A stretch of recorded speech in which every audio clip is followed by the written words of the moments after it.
Welcome to another episode of the Prognosis. Today we have a fantastic entrepreneur with us, a clinician turned entrepreneur. Please welcome Dr. Reema Nadig on the show. Why don't you tell our audience about KITES Senior Care? What is the company? When we were conceptualizing this business, we were thinking that there is a gap of outside hospital care for elders. We actually started as a small daycare model to see how we can help elders age. It was a very beautiful concept, accepted nicely by the surrounding neighborhood elders. Scalability was an issue. There is transition care, there's palliative care, and there's dementia care. These are the real needs of the elders. It requires a specialized care delivery model. It is not one shoe fit all. Two USPs clearly comes out. One is that you are purely focused on geriatric care and you guys are clinicians. What are those small unfair advantages that you have, let's say, building this business compared to if a generalist backed with private equity money comes and builds this business? There's the clinical operations, there is non-clinical operations. When we talk about taking care of elders, it is always clinical outcomes. I think this is the advantage of being a passionate clinician, having a knowledge about operations also. Whenever I also hire doctors, I go back to the first day of MBBS, which every doctor would have had a lecture on. What is actual medicine and how we should practice it. Let's talk about competition in this space. In the last 4-5 years, we have seen a lot of new players getting funded. What's your moat? The pie is pretty large. There are at least 200 more players to come into this. Very important is to get the cost structure right. 80% of the requirement of elders is health. Hospitals will get it, but the priority is turnover of the bed. So for me to keep the cost structure down, I have to have infrastructure and people designed accordingly that I'm able to sustain that. Hospitals may not be able to do that. Hello and welcome to another episode of the Prognosis. Today we have an entrepreneur who is building in the senior care space. Now, senior care as a topic is very deeply personal for people like me who were born in the 80s. It also fills us with dread because we are at that point in our life where we realize that our parents are very soon going to go through that challenging phase of their lives. And it's completely upon us to ensure that they do it with dignity and love. Even at a macro level, there are a lot of trends which are contributing to the tailwind in this sector. The elderly population of the country is growing and it is expected to double by 2050. The family structure is also changing. We are moving we are very rapidly moving from a joint family structure to a nuclear family structure. The kids are busier these days. Many of the kids are going out of India to work. And all this is contributing to the growth in the sector. Naturally, we are seeing rapidly new players coming in the sectors, both on the new age startup side as well as established corporate hospital chains also entering into the sector. So to discuss more about the sector, today we have a fantastic entrepreneur with us, a clinician turned entrepreneur. Please welcome Dr. Reema Nadig on the show. Welcome on the show, Dr. Reema. Thank you so much, Vivek. Wonderful to be here. Thank you. Why don't you tell our audience about KITES Senior Care? What is the company business model? What does it do? And what's the scale? Right. So KITES Senior Care specifically, if I may say, which is one of the verticals that we manage right now, focuses on sickness management of elders. So we were, when we were conceptualizing this business, we were thinking that there is a gap of outside hospital care for elders. Hospitals give acute treatment. Sure. The acute treatment is short, but the recoveries are longer, and recoveries require a lot of help, whether it is rehabilitation, whether it is food, whether it is emotional support, whether it is simple logistics, physiotherapies, etc., etc. There's a lot of things that a holistic approach that is required for the proper recovery of a patient. And that was a huge gap. And if you know, in developed countries, this used to be a very rampant model, where you take US, UK, Japan, etc. They have these nursing homes. They call it nursing homes over there, where the elders post-discharge come and stay for recovery and recuperation, where all these departments get together, get them fast on their feet. Two benefits, because they're able to recover faster, get their independence faster, as well as it is less stress on the financial burden of the family. You're getting healthier faster. Sure. So this was a huge gap, and we knew that the elder population demographics is changing. As you rightly said, that the family structures are changing. Medicine has now increased longevity, not necessarily the quality of life. Sure. And all these requirements fall outside the hospital space. And hospitals have their own priorities. They have so many acute patients to deal with. They don't have, once the patient leaves their premises and goes, they don't have much visibility about what is happening, what can we do, etc. And in case they know what to do, how will they make it happen? Because there is another priority waiting for them. There are 10 patients in the emergency department for them to look after.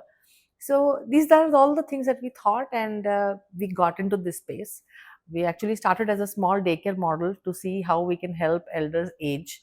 Then, as we did that, it was a very beautiful concept, accepted nicely by the surrounding neighborhood elders.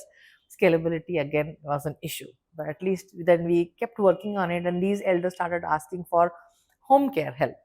Can you send nurses and caretakers home, because me, my spouse, or my relative, somebody needs it, and we had developed a trust in them. Is when we started our home care vertical. Easiest to start, very easy. There's no infrastructure, we just need people, and we start with the process. We started that, worked very well. Right now I think we are in all the 3 cities. We are working very well in that. While we were doing that, we said, it's not enough, we have to go beyond giving care to them. There were a lot of elders coming back, like as you said, alone, either single or two elderly people staying over here, children abroad, lot of coordination, help, logistical support requiring. We thought we should have these care centers, coming up too, which definitely had studied the Western culture and the other countries. Said we should start doing something now. Whether this model will succeed or not, we didn't know. We had to jump into it, which we did. And we were very lucky that our initial investors believed in that concept, and our angel investors, they invested the money. The first one was Dr. Arvind and Dr. Kamini. So they believed in us and they put in that money. We put in our money. Then Mr. B.V. Naidu, who was the ex-chairman of STPI. He was responsible for making Bangalore the IT hub. He was very fond of our model, and he put in his personal money. He manages Nandan Nilageni's fund, Exceed Ventures, but he put in his personal money. Then we got Mr. Mohan Alexander, and if you see him on the road, you will not even see that he has crores of money, and he supports all the startups. Very, very supportive gentleman, and they were the ones, I think we will never forget them. They were the ones who put in money into us, and we grew from 1 center to 2, and then we slowly grew.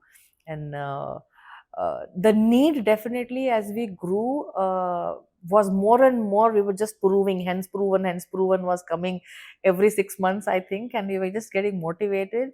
And by God's grace, opportunities are also coming to us in the kind of processes, protocols. Because we had processes and protocols, our service delivery was very good. The team members who we picked up, and the kind of clarity that we gave on the roles, so they were able to give that kind of delivery. So all good things happened, and yeah. There are 3 use cases in senior care, and I guess you also define your business into those 3 verticals. There is transition care, there's palliative care, and there's dementia care. Correct. How mature is each vertical? Why don't you take us through all these 3 verticals? Right. So if we talk about out of hospital chronic care of seniors, they all fall into these categories. Very important. Just these 3 categories are good enough for us to know. It can be a post-operative care. It can be a diabetic foot ulcer. It could be, so it's chronic care basically. Sure. So these are the real needs of the elders, right? So when we divide the elder population into what kind of help they would require, it would be either they want to recover, they want long-term care, that okay, if I have a diabetic ulcer, what is the help that I would need? You would need a doctor to keep an eye on you. We will need to keep doing the lab tests. What is the frequency? Has it been done or not? Is there any therapy that will help them in the recovery, because the blood supply is less over there? What is that we can do? What are the kind of, can we add value in their diet? If they are alone at home, are they having the enough support? If they are alone, can they move into our center? If they are home and we send in people. So basically, it's not about, when we give home care also, it's not about providing a warm body. It is about what the warm body is doing there. The warm body is supposed to do X. Is it doing X or Y? So it's very important that they also get the guidance. And the people who go home are not PhDs. They are regular people. So how they are trained, etc. So these vertical are very important. That again, talking about quality of life, everything goes back to quality of life.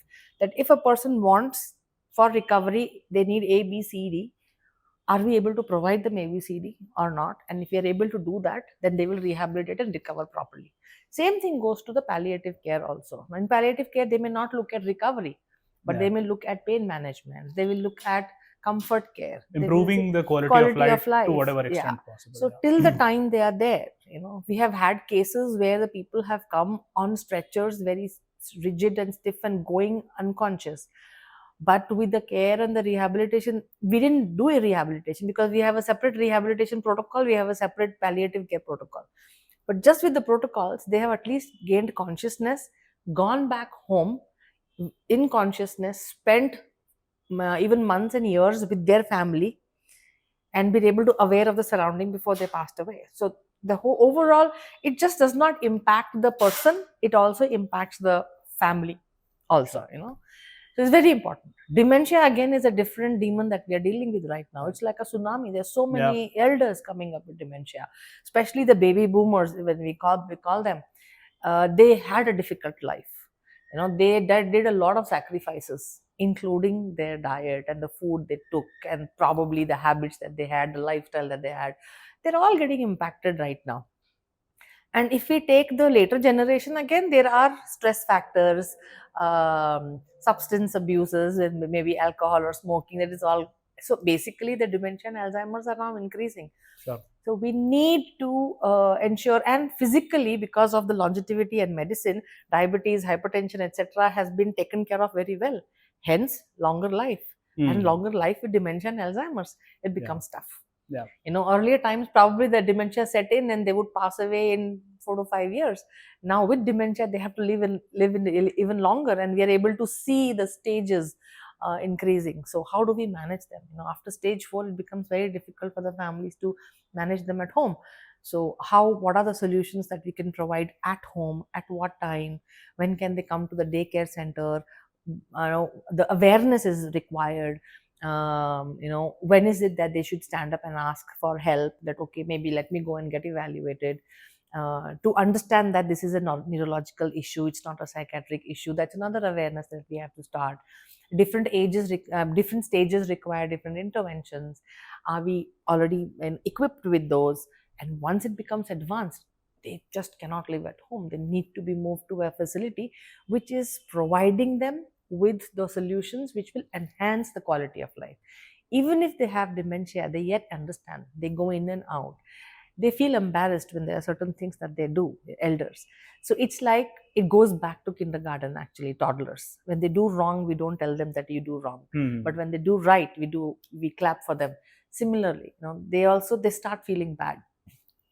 So every as you said, in the rehabilitation, the palliative and dementia care requires a specialized care delivery model.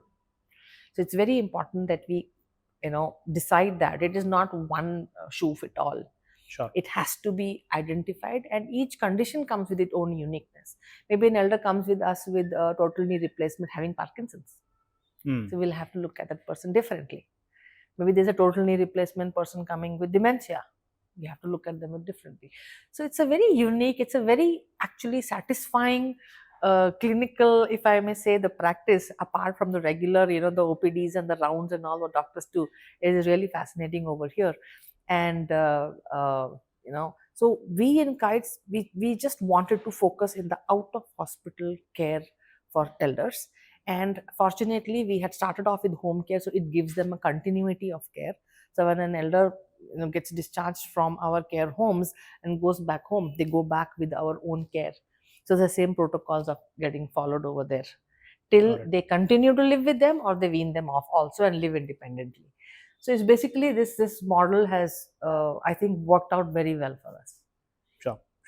Dr. Reema, take us through the inception story of KITES Senior Care.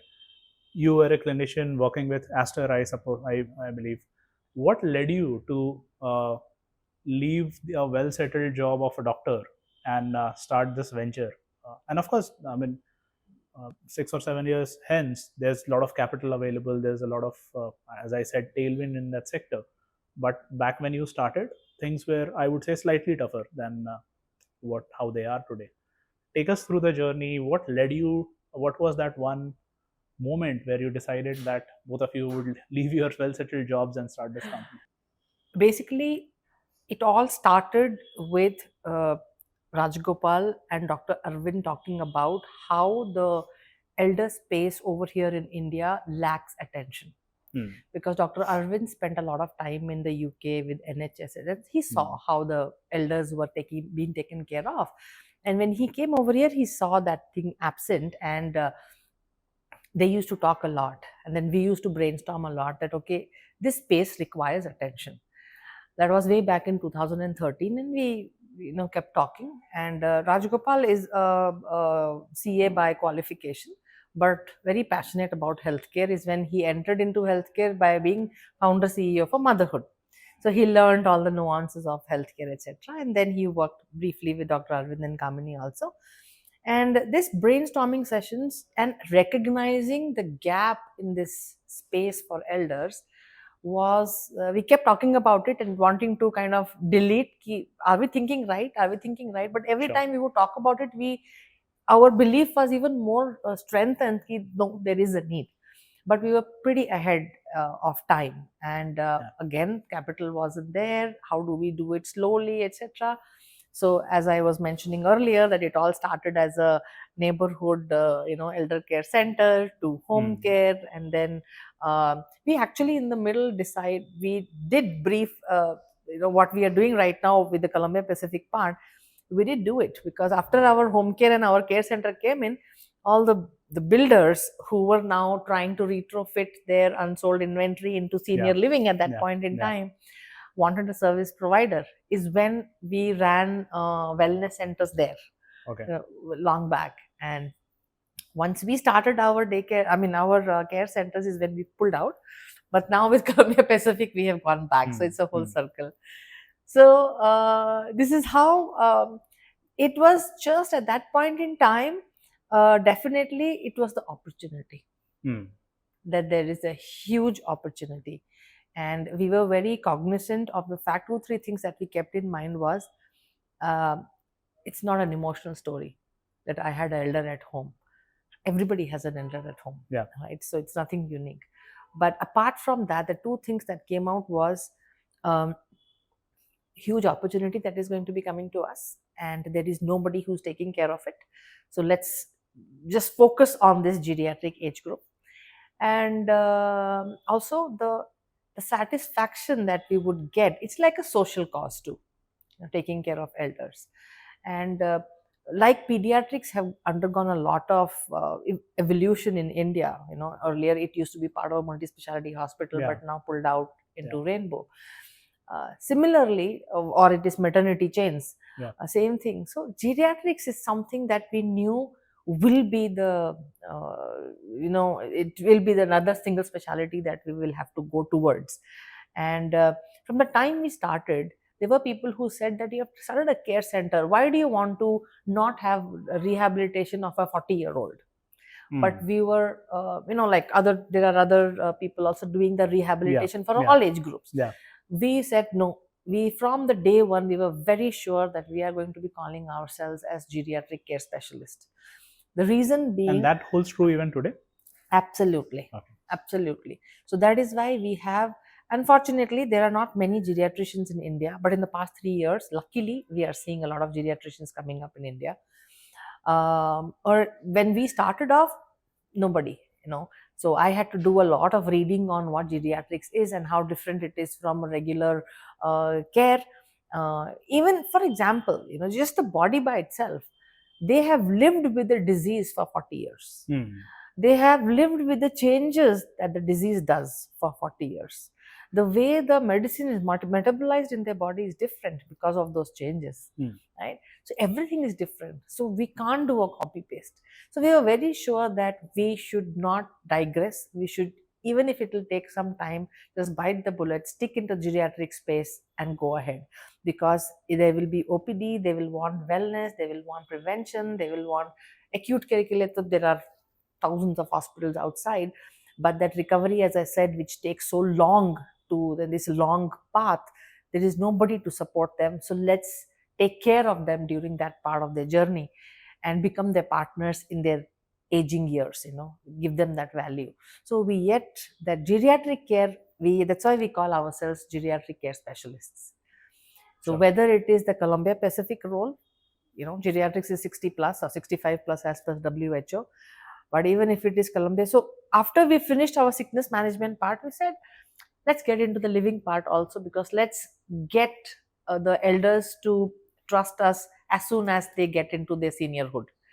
Let us help them stay as healthy and as independent as possible for as long as possible, and then we are there to take care of their journey in our KITES part. Then we also created our tech platform, which is going to be helping them in healthy aging. It is mostly for nothing to do with our sickness part of it, the KITES part of it, but to manage them in the healthy space. That's Super Shield, right? That is Senior Shield. Senior Shield. So that is to help them age very gracefully. How to, there are a lot of tips. There are it's going to be launched soon. So I will talk about that. So your USP, two USPs clearly comes out compared to other players. One is that you are purely focused on geriatric care. Yeah. While most of the home care players that exist, most of your peers are sort of have a broader charter. Sure. And the second USP, which I would like to now double click on, is, and you were very passionately telling about it when we met the last time, is that you guys are clinicians. Yes. You are not just a supplier of pharmaceutical or warm bodies to somebody's home. Yes. What are the elements, being a clinician, what are those small unfair advantages that you have in terms of, let's say, building this business compared to, let's say, if a generalist backed with private equity money comes and build this business? What are some of the differences in approaches that you guys do? See, when we talk about running a business, I'll talk about healthcare business, there are two parts to it. There's the clinical operations, there is non-clinical operations. Sure. Clinical, and when we talk about taking care of elders, it is always clinical outcomes. Sure. How are we seeing this person evolving into what kind of clinical outcome do I want? And for that clinical outcome, it has to be how we have assessed the case, how we are doing the care delivery, what are the things that we are putting in place to see that, okay, I need to reach point A. Am I reaching point A or not? Right? That is very, very important. That is the only thing, and that makes the 80% of the chunk of the work that we do on a daily basis. Because we're talking about healthcare, we're talking about health, we're talking about people. Simple. When I go to the non-clinical part of it, which is admission, discharge, billing, housekeeping, laundry, it brings a 20% part of it, right?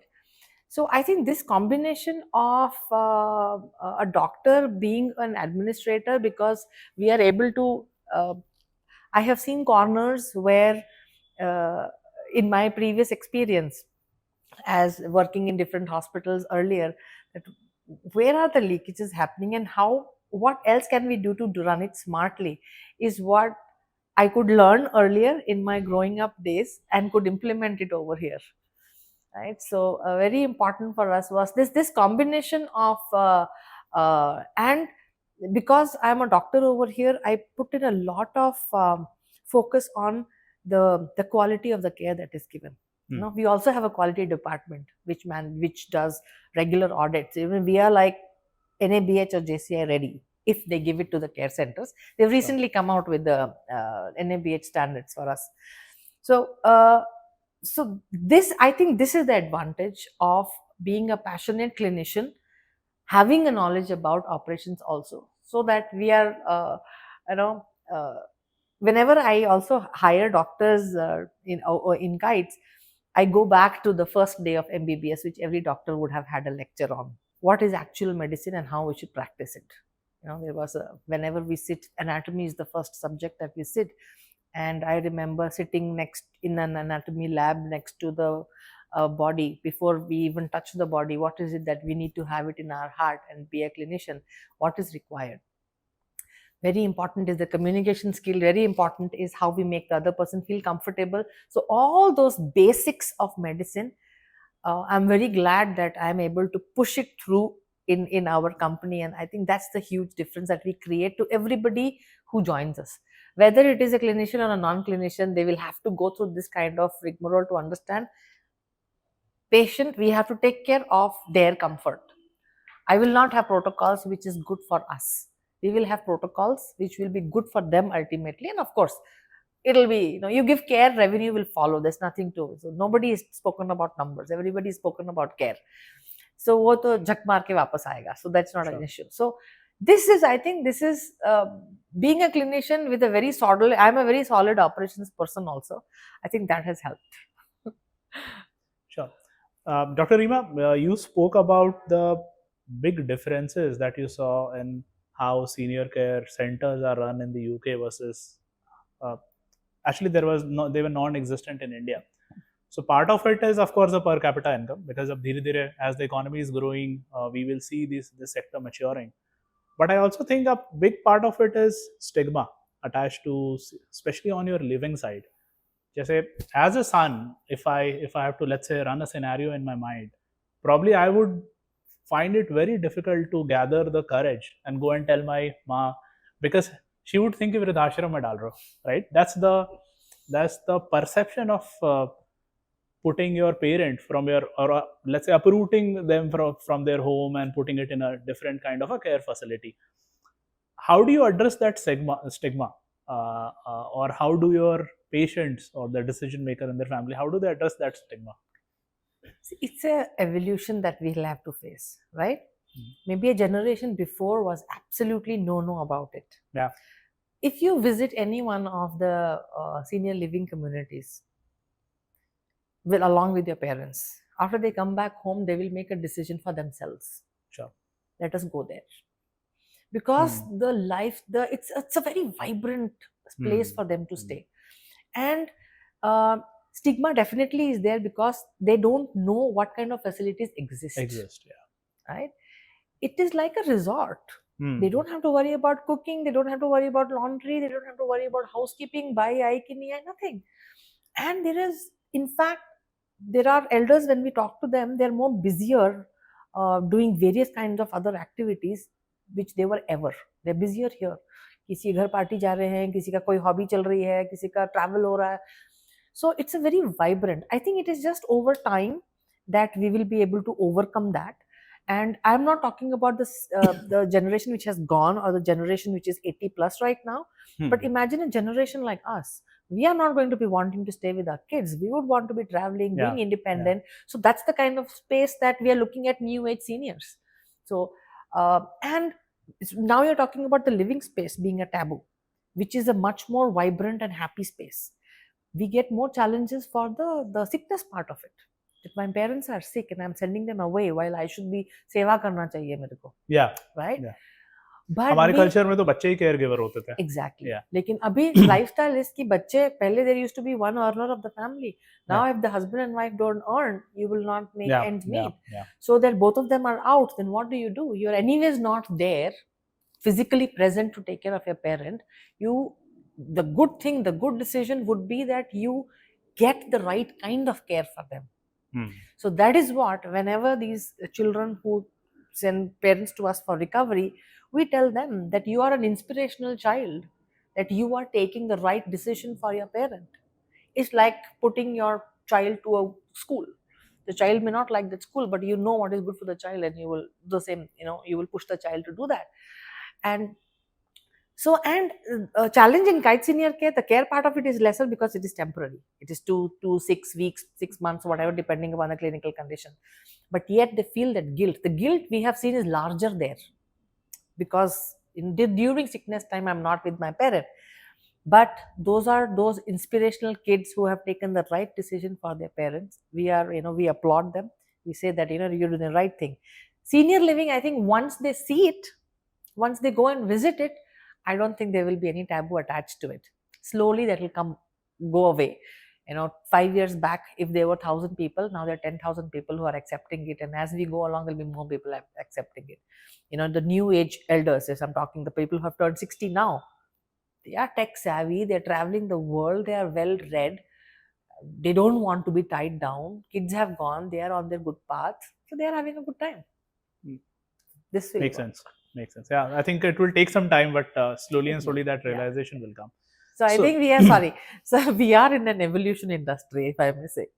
Whether it was the sickness management or it is the senior living part of it, it is evolving.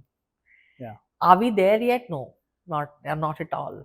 As if you talk about your model that you have, I think the moment I heard about it, it's a very visionary model, and it is going to evolve. I think the healthcare has to accept these changes and do this. Yeah. So we have to be with the times and change with the times and think what is the best we can do with the available resources. I think same thing happens for the seniors. Yeah, it may take time, but directionally it's going in It that will way. happen.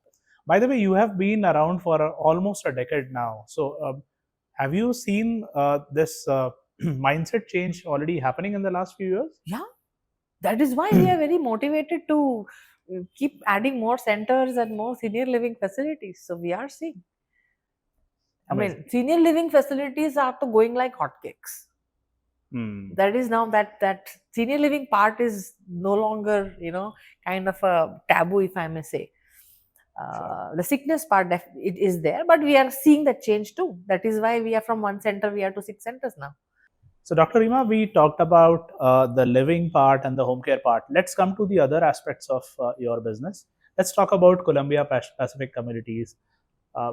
What was the reason behind that acquisition? What were the synergies that you saw, and what are the future plans with that line of the business? Got it. So as I said, KITES was doing well. We were out in the sickness management part. We were adding care homes. We were adding number of beds. Home care was also increasing.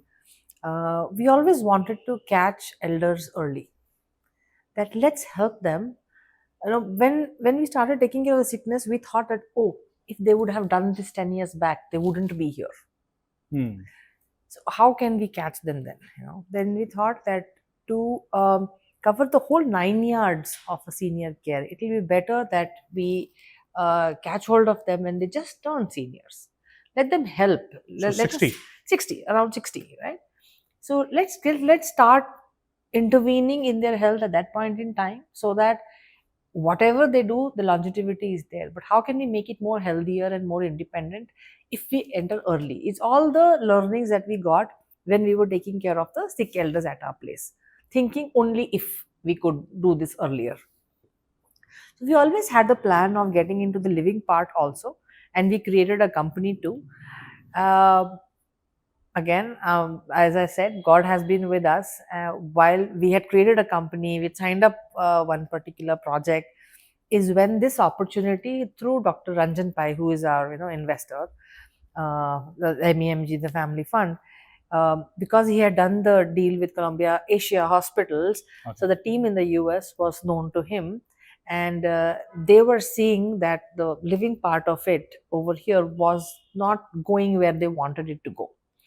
And they had a CEO who kind of left, and they were just looking at what to do with this particular piece which we have bought, because they entered by buying 9 communities from another senior living player. Got it. Earlier, the entry into India was buying those 9 already existing communities. Then they created one, as we were talking earlier. So then they were seeing that they were not able to get whatever they wanted, and they started to talk to Dr. Ranjan Pai because of the Columbia Asia deal. They were friends. So, and we were also talking to Dr. Ranjan Pai about our interest in the senior living part. So when Dr. Ranjan Pai, of course, connected these two and made us meet with those people, and it clicked. Because that was our strategic decision that we need to get into senior living, and this happened to come across our way. So we kind of merged the two companies together, and it is doing very well. As I said, senior living will sell like hotcakes because everybody wants a good quality of life, and this is what is giving it to them. So we have a lot of pipeline coming through. Like we have 1,700 units right now, where 2,500 elders live. And our idea is to take it to our target. I mean, that's what we have given the targets to our, or the plan to our people are, we have to take it to 5,000 units. Sure. And we're already in pipeline. There is a lot, we have around 12 or 13 projects which are already in line with us. And that will grow. That will be another path. Senior care will be another path, and then our tech will be another path. So the living part of it is going to be just booming. How significant is the clinical services part in this line of business? Because here people, I'm assuming, are not already sick. They've just turned 60, so it's assisted living, but they're not already sick, right? Yeah, it's not assisted living yet. So assisted living, these are all healthy aging elders, right? But assisted living is part of the senior living where they need extra help to help them through their activities of daily living. But they live in this community only, right? They're not sick in the senior care part of it. So the care part of it, how it helps over here is very important, is prevention and wellness, right? Whether it is physical wellness, whether it is mental health wellness, they require that kind of help, right? And whatever we do, there are elders with large number of elders have certain chronic conditions which need to be managed, which they need guidance about how to manage it well. They should not ignore it, whether it is hypertension, whether it is diabetes, whether it is combination of both, whether it is, unfortunately, if it is cancer, whatever it is, they need guidance to tell them how should they be dealing with that particular condition. Because all the diseases may not have treatment, but we can manage them. So the managing part of it is where this particular team comes into picture, helping them and hand-holding them to ensuring how they can manage their day-to-day along living with the illnesses that they have. It's a very significant part of place. And here the model would be that if I'm somebody who turned 60 and then I buy a unit into the project, right? Yeah, you buy a unit, and we are also coming up with the rental models too. Why should we stress the elders to spend a lot of money in there? They should be able to enjoy the money that they have earned. So they can also, so that we are coming up with that. But as of now, the model that is existing right now is they buy a unit, they become so, and we take over all the services. They don't have to worry about anything, whether it is housekeeping, whether it is food. Oh, so it's completely serviced. Wow. Everything is serviced. It's like living, as I said, living in a resort. Oh, that's an amazing model. I think globally also it's a very proven model wherein after a certain age, when your kids move out, you downsize. People don't want to stay in large houses because then you also have to go through the higher maintenance, higher taxes, etc. They downsize to a 2 or a 3 BHK, but inside a community where you have people of similar age, you have assistance when you require it. So that's pretty much about it, right? And that's why we have combination of apartments and villas. Because there might be people who have lived in independent homes, don't want to feel claustrophobic in an apartment. We have that option too, and similarly serviced. And how many communities do you currently manage, and in which cities? We are managing 10 communities right now. So we have 2 in Bangalore, we have 4 in Coimbatore, we have 2 in Chennai, 1 in Kanchipuram, 1 in Pondicherry. And how will scale come in this line of business? Would you partner with a developer to provide the services piece, whereas the developer does the asset piece, or will you go full stack and build communities yourself? How will it happen? We don't have expertise in real estate.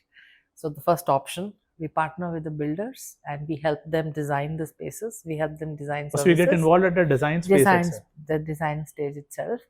And we help them through the whole process of that gestation period of 2 to 3 years while they are building it. So we are partnering with them with all the ideas, and then take over the community for service part of it. Oh, interesting. Let's talk about the third piece of your business, which is Senior Shield. Very interesting from whatever I read. What's the idea? What's the technology play? How is it shaping? Again, these are all learnings from our care piece. Whether we went into living or the technology is all from the care piece. So when we were having the elders going back home after recovery, kids abroad, they would reach out to us and say that, how would you keep eye on them? How do we keep eye on them that they are continuing to be healthy? Or, how do we manage all these things?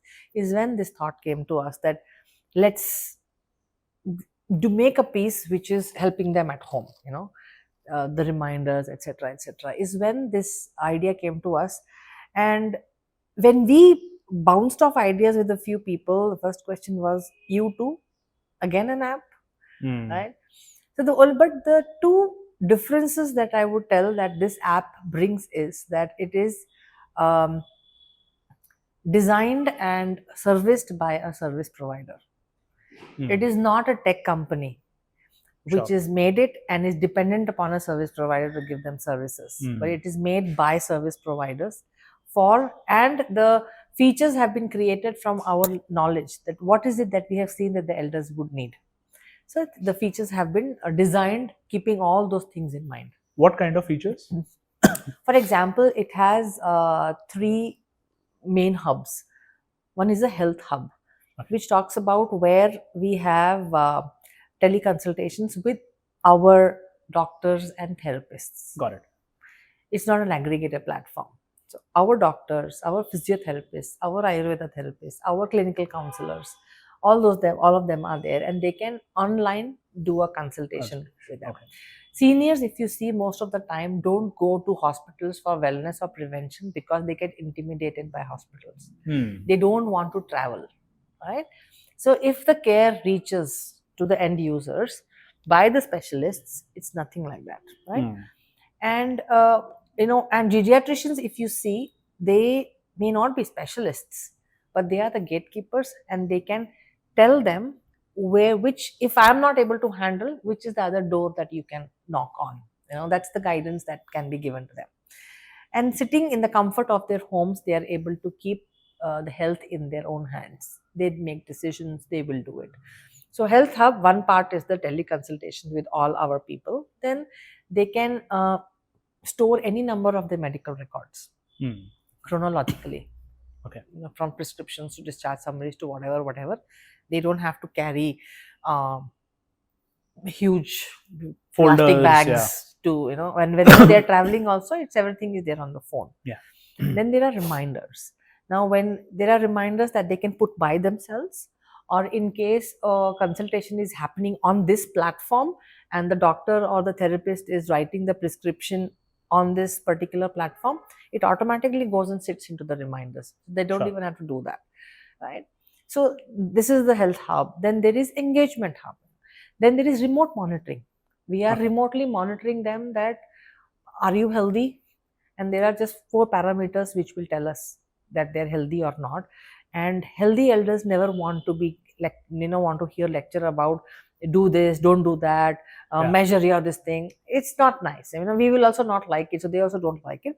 So remote monitoring device also automatically in the backend keeps sending vitals, where we get alerts in the backend if it goes below or above the parameters that we have set. Sure. Then just for this clinical, we thought that the elders are not going to be interested in the app. Let's do something engagement part of it.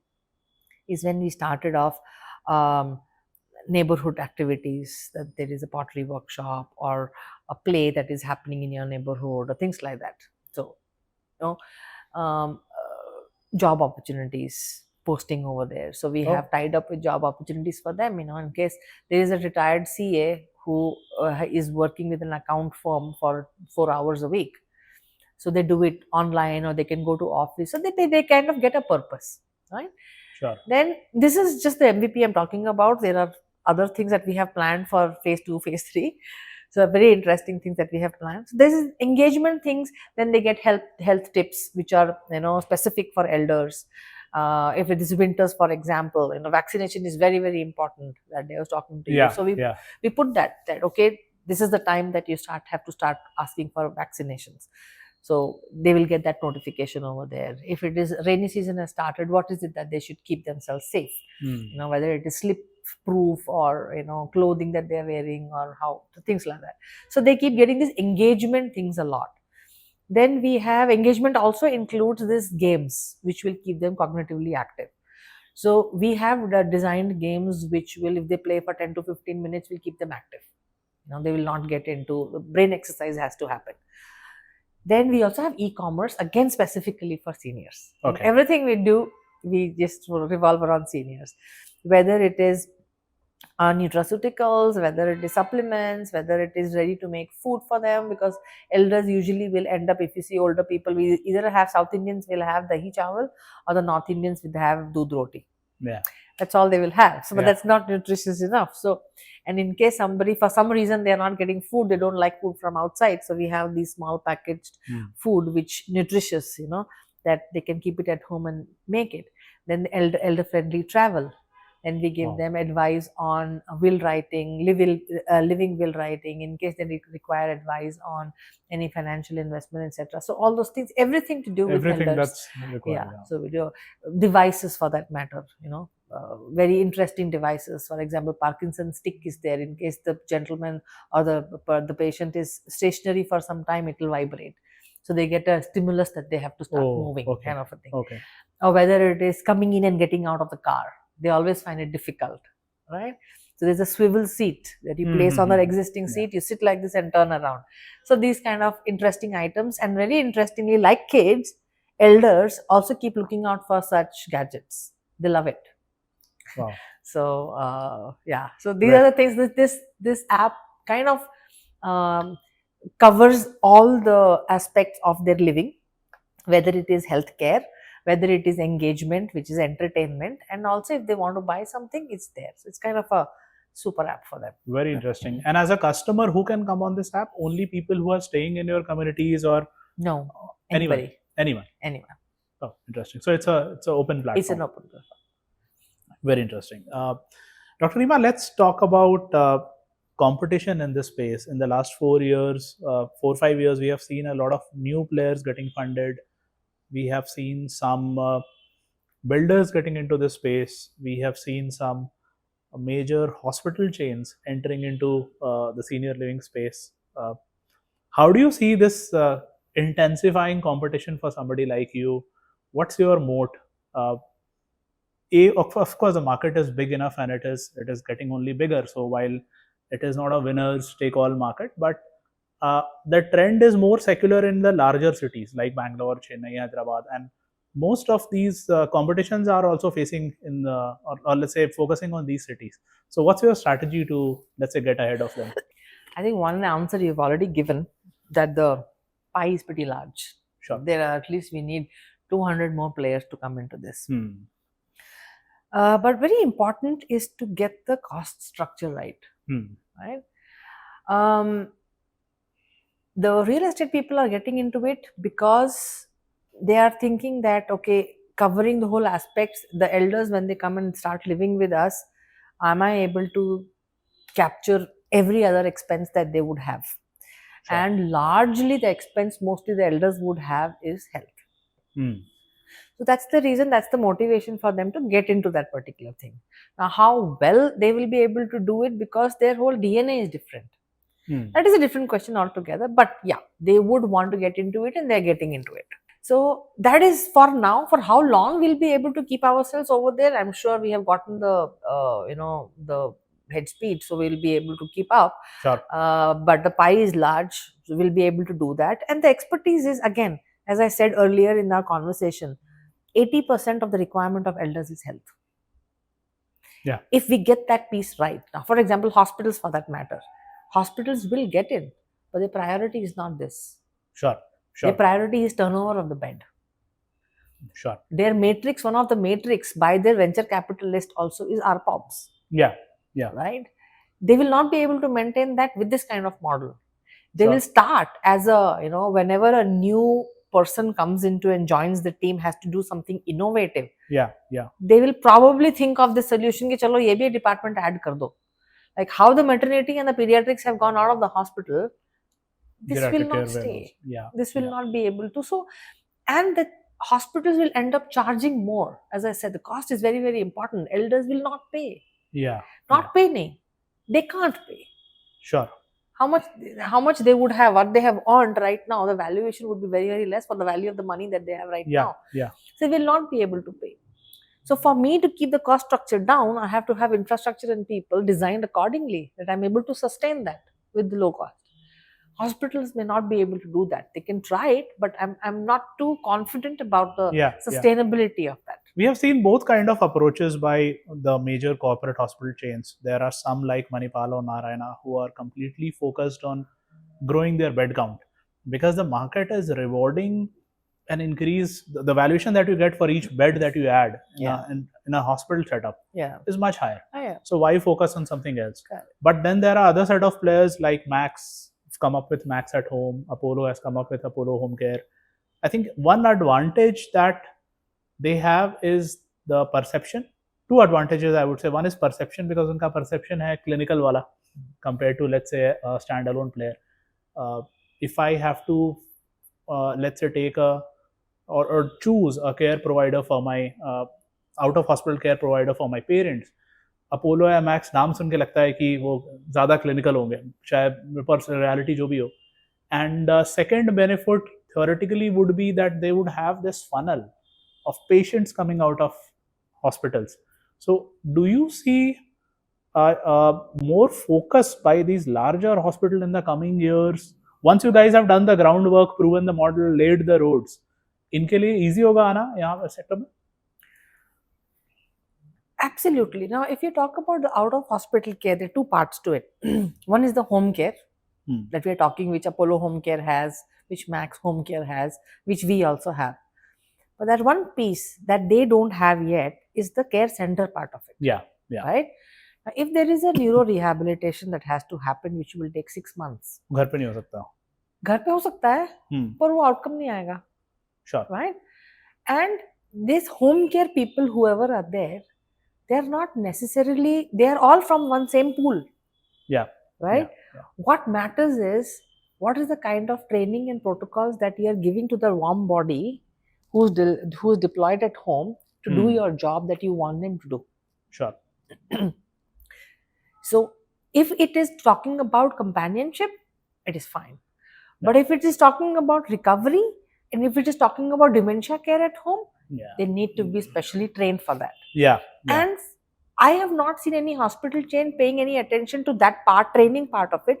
It is still now, pardon me, I mean, I'm not wanting to, downplay anybody, but the attention that is paid usually is to keep my discharging patient captive yet.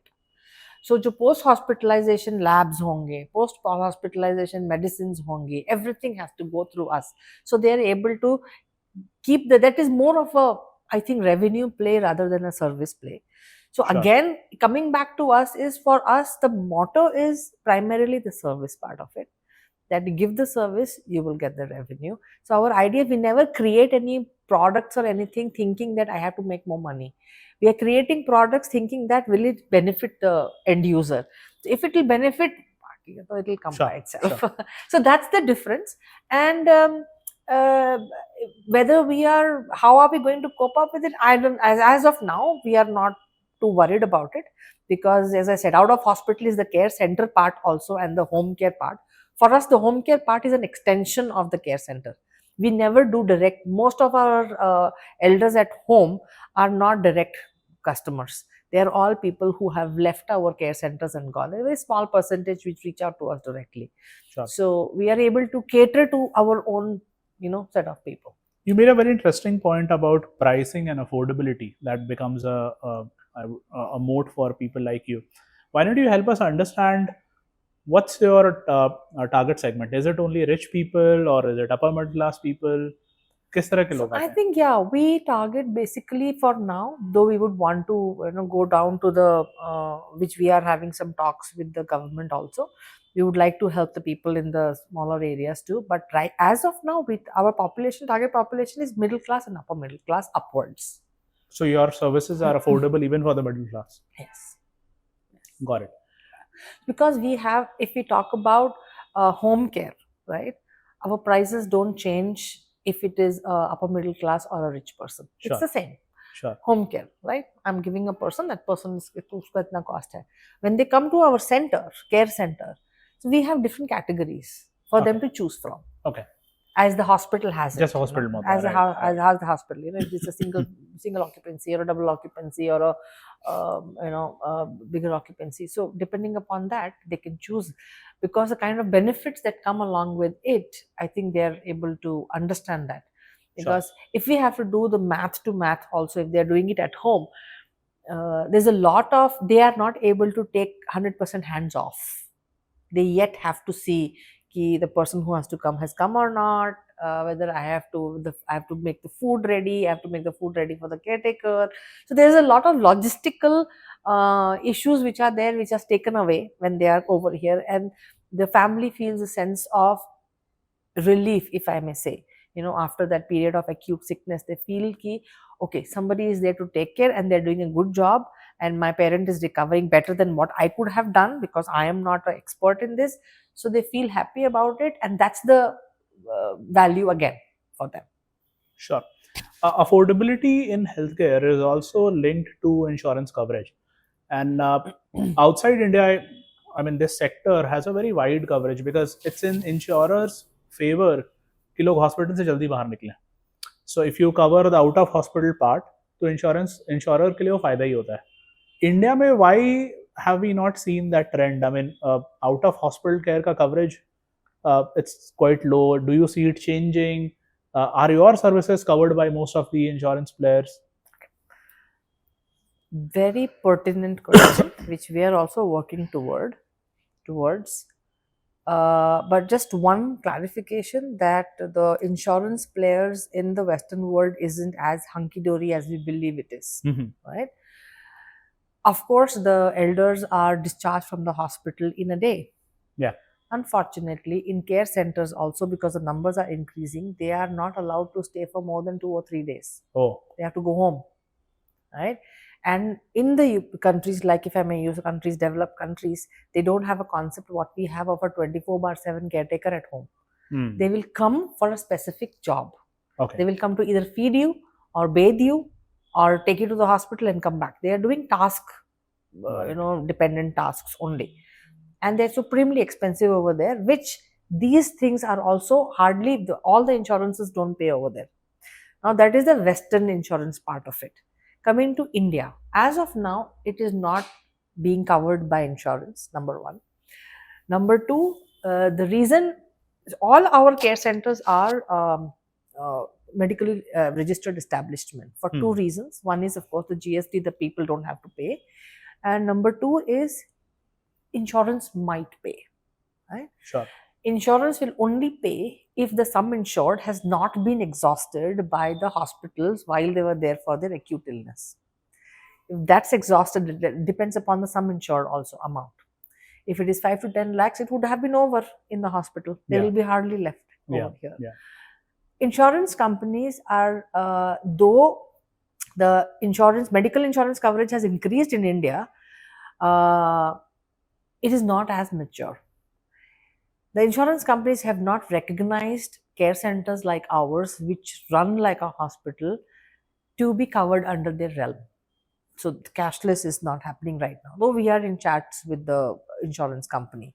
There's another thing that we are having a chat with the insurance company is, it will be good to create a different product for elders. Ayushman Bharat for that reason. Terms and conditions of Ayushman Bharat is what a individual insurance had 20 years back. Most of the things are exclusions. They're not covered. Ayushman Bharat abhi bhi yahi hai. So what I would have been really happy to see, either the insurance company working towards it or the government schemes working towards this, is cover the outpatient charges. Cover their, keep limits. I understand that there will be a lot of people who will be taking, advantage of all these schemes. We are all, I think, all intelligent people. We will be able to be 2 steps beyond our customers and think that how can we control that. But if we are able to cover the OPDs, if we are able to cover the health checkups on a regular basis, the acceptability of reaching out to a doctor or a medical setup is larger, rather than one fine day I have ignored my health because I don't want to go to a hospital and I have money with me in my insurance or my other scheme, but I can't claim it because I'm not admitting myself. Then it loses its own thing, right? So insurance, I think, needs to get mature more. They have to talk to people like us. The medical science or the healthcare has evolved from what it started in 1970s with Apollo or the other health setups to what it is right now. But we are stuck in that era yet as far as insurance is concerned. I think there has to be an evolution, and we are doing our bit to push people to see if they can be innovative in that part too. As more organized players come in the sector, the likelihood of insurers taking a bet on the sector will also go up, right? I'm hoping so. That will be very nice. I'm hoping. Amazing. Wow. Dr. Reema, you have recently raised a round of funding, and you are also on that track where actually two rounds of funding. So, what are your plans? What was the fundraise for? Take us through some key milestones that you are aiming in the next 3 or 5 years as a company. Great. So with this, our Series A, we were around 70 beds. We reached 340 beds. As far as KITES Senior Care is concerned, our idea is to go up to 1,000 beds in the next 1.5 years, from 340 to 1,000. For our units, it is from 1,700 units to around 5,000 units in another 3 years. And for our Senior Shield, it is to go up to 1 million customers. Wow, amazing. I have one more question regarding your business. I was talking to one of your peers, not in the living space, but in the more in the home care space, and that does about 100 crores of revenue a year, and have been around for more than a decade. And the question that I asked the CEO is, why haven't you been able to break the chasm and, let's say, grow more rapidly? So the response was that one of the biggest blocker for a home care player to grow is availability of trained manpower. He said that it's even more problematic than running a hospital, because in a hospital there is a lot of other value that you give to the customer: the building, the equipment, the machines, the name of a fancy doctor. But in the home care space, or in the out of hospital care space, the major input material or the raw material what you are providing is ultimately a trained, a skilled person, and they are not able to find those many skilled person in the market as they grow. So 100 crore से 500 crore जाने के लिए लोग कहाँ हैं? As a company, to some extent, you would also face the same challenges as you grow. What's your strategy around that? How do you intend to address that? So home care is a very, very challenging space to be in. It's a different demon to deal with. That is why home care in our business is not the primary pillar. Got it. Right? We understand those challenges, so we haven't kept, and it's a more support to our existing other two businesses rather than the business. Sure. Right? And when you're talking about the company that you're talking about, if you break down the 100 crores to 500 crores, they're not making 100 crores out of home this caretakers business. That's pharmaceutical. Right? Yeah, it's a different thing. So caretakers part will have a gap, because as I said, from wherever they are hiring, they are also hiring from the same source, right? Yeah.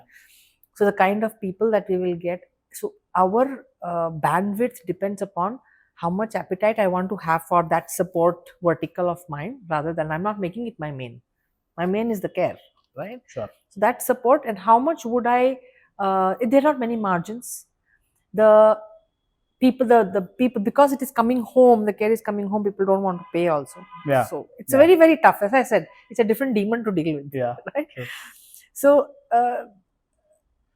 it is a challenge. That is true. It is a challenging market, and that is why we don't talk about, and whenever you will see us talking about numbers, it is only beds and the units. It will never be the number of home care people that we would be able to have. We never given that. And is availability of skilled manpower in your other two businesses, the communities business and the living business, is it a problem here as well? In the care center and the living, you're saying, right? In the communities, mostly we don't require. It's mostly housekeeping and F&B. They make the larger chunk. What about the clinical part? Clinical is it's a PHC, so there are not many people over there. It'll have a team of probably 7 people or 8 people taking care, and that's easy thing to do. Sure. I just have to replace. That's not a 6-7 people for how many beds? Units. I'm talking about 6-7 people so for the living part of every community, right? For our care part of it, that is a large chunk over there. Where, for example, a 50-bedded place would have 50 people, because they are in rotations. Okay. So each unit head is responsible for finding their replacements. Of course, there is an HR team, acquisition. They help them, but they ensure that from their own resources, etc., we are able to keep. There's a unit that we kind of nurture and keep it over there and keep going. Attrition is a story of healthcare. Yeah. So if I don't consider it as a challenge for me and it is part of life, we are already prepared for it, right? So there's already pipelines that are getting generated in the back end, though not at a speed, but we are able to replenish them. Sure. So it's a known devil. So sure. One last question is about your plan. Do you also intend to go international? It could happen. So you see the possibility of replicating the playbook that you have cracked in India to some other countries, or is India itself lucrative, or does it make sense for a player like you to, let's say in the near term, in the next 3 to 5 years, to go someplace else as well? So basically, as you rightly said, right? Why are we only in South India? That's another question. Yeah. We wanted to be adjacent. We wanted to reach. We didn't want to spread our footprints across the country. Does Calcutta need 4 of these kind of players? Of Maybe course. yes, yeah. Of course, yes. Delhi needs, of course, yes. Ahmedabad needs, of course, yes. But we are trying to see that if we're not able to spread ourselves too far and wide for now, but as the growth happens, definitely we will go and we will have to mature ourselves to do that. Similarly, international also the same thing. And as I said, my research may not be deep enough, but there is new players have to come in. Sure. If you see the UK model, is more of families who are running one center. There is not corporatization of that elder space. And with the new age elders coming up, they are different elders. They are not elders of yesteryears. Yeah. So we have to evolve that model. Will I be able to replicate this playbook over there? Probably not, because we'll have to like Domino's made paneer pizza over here. We will have to go and see what we can do over there. Sure. Dr. Reema, let's come to the last section of the podcast. This is our rapid fire section. So I was dreading that. So I have some questions for you. Would love to hear whatever first comes to your mind. My first question to you is, which role comes to you more naturally, a clinician or an operator? I think both. I will not be able to pick one to the other. I will not be. Okay. Then a follow-up question for the rapid fire round. What is the hardest aspect of being an entrepreneur that you did not have to do as a clinician? So I've never been a clinician, actually. Okay. I mean, I've never practiced as a doctor. So I've only run businesses. So hardest part basically is people management. How do I get the right people to do the right job in the way we envision a company, right? So everybody who joins us has to adapt themselves to that vision. So that is something, and in the way it has to be delivered. For me, the ends don't justify the means. The means also have to be good enough. So that part is the hardest, if I may say. And to change the style of working also, being an entrepreneur, being in a corporate hospital and having no problem in signing out checks or shooting out POs, because I'm not worried about the money. But as an entrepreneur, I have to see what is it that is required. Do I need it? Do I have an alternate for it? And how much does it cost? And how can I get it better? So that is very important. And to have everybody have that kind of entrepreneurial thinking, everybody does not have it. So that's why the people, the way we choose them, the entrepreneurial thinking has to come. I keep telling, I don't want employees. I want entrepreneurs working with me who can come and challenge me also, that what you're doing is not right. I don't want, we don't want any yes people over there. Let's talk about it more innovative. As you are building this organization, people from the Gen Z generation will also come and join you. How do you handle them differently? Very good. This is one of the reasons I attended ISP course. So they asked me this question, why do you want to do so I did my first MBA 25 years back, and this was the second one. They asked me, why do you want to do it after 25 years? I said, because I want to know how to deal with this new generation. How do they think? Yeah, I think it is like taking care of our kids. You have to understand, empathy is very important. And we also have to evolve as we are expecting them to change and start thinking like us maturely. We also have to go down to that level and think, what is that they want? How is it that I can help them think the right way? If for the lack of a better word, I think it's manipulating the youngsters to think in the right way. Okay, next question. As somebody who's trained to be a doctor, I mean, in your formative year, you must have gone through the grind where during your residency you are going for 2 or 3 days straight without getting proper sleep. What's your take on the 70-hour work week debate or the 6-day work week debate? I think it's one life everybody has, and when we leave this world, there has to be a lot of legacies that we have to leave behind. What will the world remember me for? For that, I need to develop hobbies which will be satisfying for myself. If I like to learn, if I want to cycle, I should be able to cycle. And work definitely gives us a lot of satisfaction because we are able to make a difference in the society in a much larger way. Yeah. When it comes to a personal thing, it is one person or your surrounding first circle that is getting that impact of your hobbies. Whether it is the cooking that we like or going out for a holiday, etc. I think these are all aspects of human life, and we should be able to enjoy them.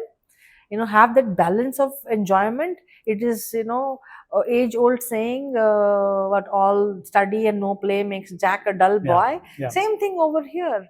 I mean, there are so many aspects to a human life, and we should be able to enjoy those aspects of it being humans. So yeah, 70 and 90 years work well. Yeah, I mean, I was very tempted to keep starting to write something on LinkedIn or Twitter about this particular thing, and I said, no, I'm not even going to give that attention to this particular topic. Let me not even put my 5 minutes of thinking hat that should I write or should I'm not writing. Yeah, very dangerous debate to get into. No, dangerous. It does not.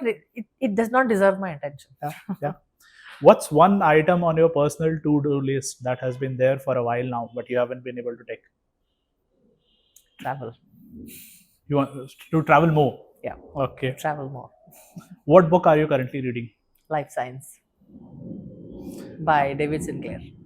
What has been or who has been the greatest influence on you as either as an entrepreneur or as a doctor? My parents. Oh, why don't you tell us more about them? All right. Yeah. So my parents, I have known from my older sisters, I'm the youngest of the lot, that they worked hard. My dad came in from Pakistan after the partition, and how he had to struggle for the next 20 years. My mum, from a very affluent Jalandhar family, came into this family and had to struggle along with my dad. And this all happened before I was born, with my 3 older sisters, and they tell me stories. Over the growing years, I think I have learned a lot from my parents and my sisters about utilizing the available resources. In Indian language we call jugaad. There is no problem which does not have a solution if you don't wish to have a solution. If you don't want a solution, you will never get it. But if you want a solution, you can find it if you want to. And never delve in problems. Experience the problem, understand kahan hai, get the treatment out, get them sorted. So these are the few things with my parents, of what I see. My dad from Lucknow went to Nagaland with 2 rupee 50 paisa in his pocket. And when he wound his business after 30 years, had a flat in Lokhandwala in Bombay. So I think they did a lot, and they were not MBAs. Yeah. My dad could not finish his education when the partition happened. My mum was a graduate from that particular time, and how both of them managed the whole thing and made all the 4 of us study and be on our own feet. At that point in time, from Dimapur to Jabalpur, my older sisters have studied in Jabalpur, which is in Madhya Pradesh. Would take them 3 days in a train to go to and fro, and my mum used to do that twice a year with my sisters. So I have seen, so all this grit comes from them, the hard work comes from them, and this belief that nothing is impossible. If you decide something, you will get it only if you put your head to it. So interesting.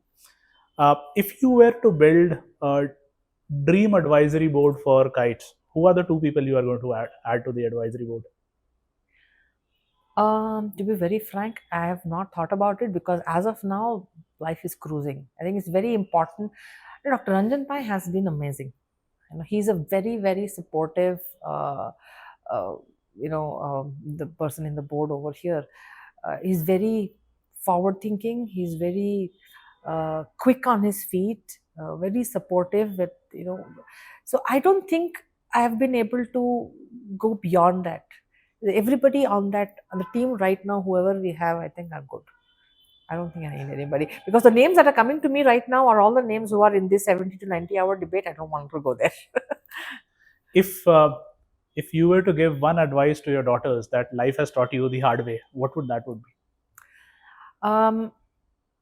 Work towards keeping yourself as independent as possible in all aspects of life, whether it is financial, physical, emotional, mental, everything.